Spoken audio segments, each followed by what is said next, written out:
Bien, vamos a explicar cómo se resuelve una tabla de frecuencias para variables cuantitativas. Tenemos aquí la columna de datos de la variable cuentas pendientes de un banco.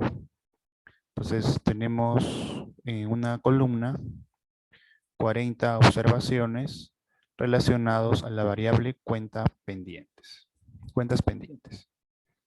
Bien, lo primero que tenemos que hacer es bueno, calcular el tamaño de muestra. Para ello pueden usar la función contar y seleccionar la cantidad de datos. Entonces allí verificamos que tenemos 40 observaciones. Debemos calcular el valor mínimo con la función min. Seleccionamos, le damos enter. Luego calcular el máximo con la función max. Seleccionamos los datos. Luego hay que calcular el rango, que es el máximo menos el mínimo. En este caso, la celda G5 menos la celda G4. Luego tenemos que calcular el valor de K, que representa el número de intervalos. Para ello explicaremos la regla de Sturges, 1 más 3.3 por logaritmo. En este caso usaremos el logaritmo 10 de la cantidad de datos, que en este caso es 40. Entonces, como pueden observar, mediante esta regla nos sale un número decimal, la cual debemos redondear a través de lo que se conoce el redondeo simple o el redondeo común.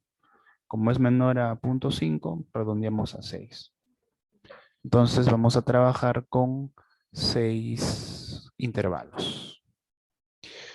Bien, luego tenemos que calcular la amplitud. La amplitud es el cociente entre el rango, entre el número de intervalos. Y recuerde que esto de aquí hay que hacer un redondeo por exceso.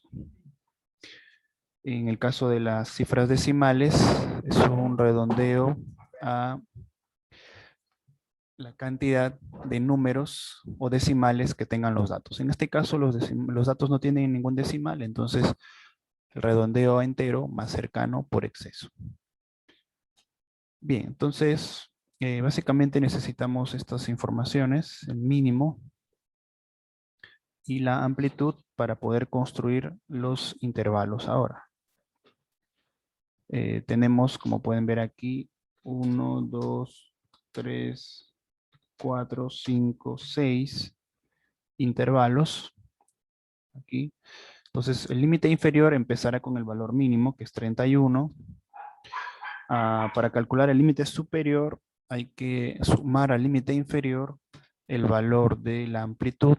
Vamos a fijarlo. Ya está. Entonces, el límite superior pasará por aquí a ser el límite inferior del segundo intervalo. Luego podemos arrastrar y allí tener los límites de los 6 intervalos. Entonces, lo que debemos asegurarnos es que el límite inferior del intervalo 1 sea igual al valor mínimo y el número, o bueno, el límite superior del último intervalo sea mayor o igual al valor máximo. En este caso, nos aseguramos que los datos estarán contenidos en esos 6 intervalos. Muy bien, para la marca de clase, que es xy, simplemente hay que calcular el promedio de los intervalos o de los límites de cada intervalo. Simplemente es el promedio de los límites de cada intervalo. La frecuencia es el conteo de observaciones encontradas en dichos valores. En este caso es común trabajar valores que sean mayores o iguales a 31, pero menores a 40. Entonces, para ello es mejor tener los datos ordenados en una columna, pues si se encuentran desordenados, podemos nosotros utilizar la función ordenar y filtrar y ordenar por datos de menor a mayor, de manera que los datos estén ordenados de forma ascendente. Entonces esto permitirá rápidamente el conteo. Por ejemplo, aquí hemos sombreado de distintos colores para cada intervalo, de manera que entre 31 y 40 podemos ver hay 4 celdas sombreadas. Luego tenemos para el siguiente intervalo otras 4 relacionadas, sombreadas de color celeste, luego 5 de la verde, luego vienen 7, luego por aquí ya encontramos un total de 12.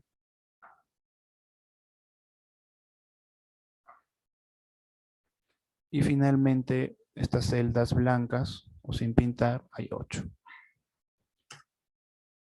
Para asegurarnos que hemos realizado el proceso de conteo correctamente, la suma de esas celdas o de las frecuencias debe dar o es equivalente a la cantidad del tamaño de muestra. Muy bien, las frecuencias, estas columnas o la columna que acabamos de calcular son las frecuencias absolutas. Luego también tenemos la columna de frecuencias absolutas acumuladas, que simplemente son los valores que se van acumulando de acuerdo a cada intervalo. Entonces, a ver, por aquí ha ocurrido algo. A ver, acá, ahí está. De manera que en el último intervalo, para la frecuencia absoluta acumulada, debe ser igual al tamaño de muestra.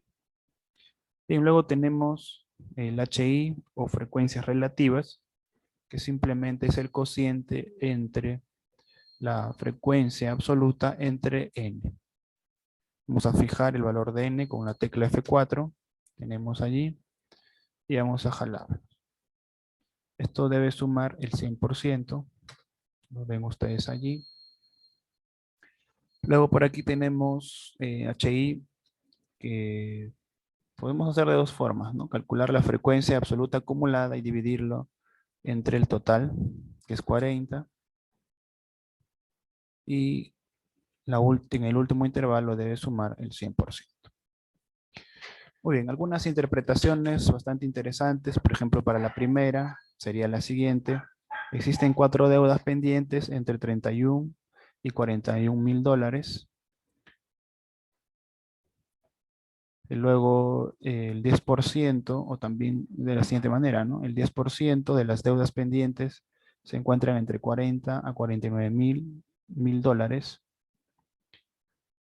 Por ahí alguna recomendación que podemos encontrar es la siguiente, que podemos visualizar que entre estas dos últimas deudas podemos visualizar que hay un 50%. Entonces podemos decir existe el 50% de deudas pendientes valorizadas entre 67 y 85 mil dólares. ¿De acuerdo? Muy bien, por acá debe ser dólares.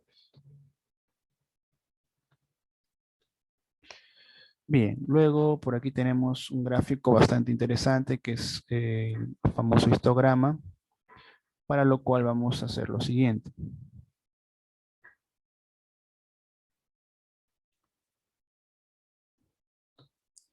Vamos a crear una tablita donde llamemos etiquetas, y en las etiquetas vamos a copiar los valores de los intervalos y la frecuencia.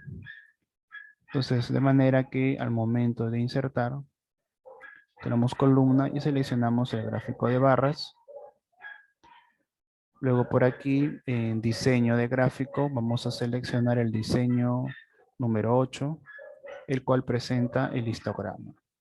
Vamos a formato, podemos en relleno de forma, el color de las barritas, que pueden ser verdes, el contorno de la forma, que generalmente es negro. Entonces por aquí el título del gráfico tendrá el siguiente nombre: distribución de, digamos, de clientes, ¿no? De clientes según deuda pendiente. Ya está. Luego por acá podremos colocar deuda, ¿no es cierto? Deuda en dólares, deuda pendiente. Y ponemos en dólares.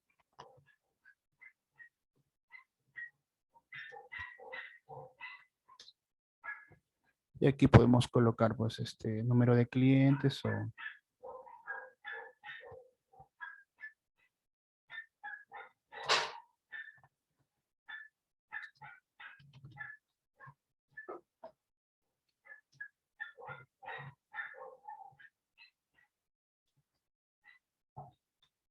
está, ¿no? Número de clientes. Otro gráfico, bueno, este sería nuestro famoso histograma. Luego tenemos otro gráfico conocido como el gráfico de polígono. Polígono de frecuencia, ¿no? Esto no es ojiva. Entonces, para ello vamos a copiar en la misma entrada de etiquetas, o mejor dicho, no, la etiquetas no, sino la columna marca de clase. Vamos a entrar, vamos a utilizar la información de la marca de clase, que está por aquí.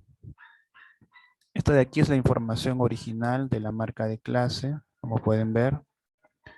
Solo que vamos a agregar dos filas, una hacia arriba y una hacia abajo, donde sus frecuencias serán 0.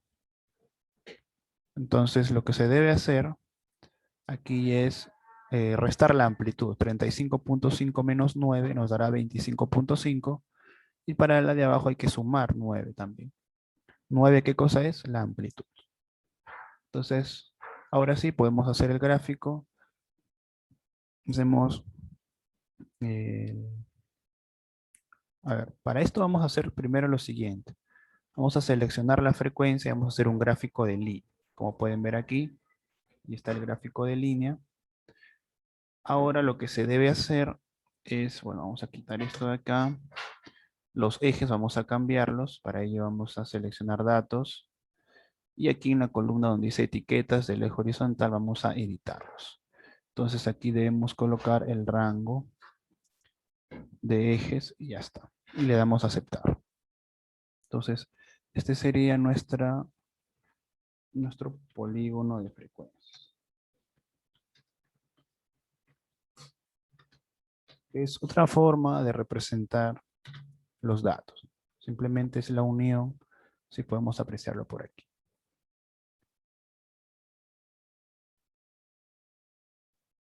Luego también tenemos otro gráfico conocido como la ojiva.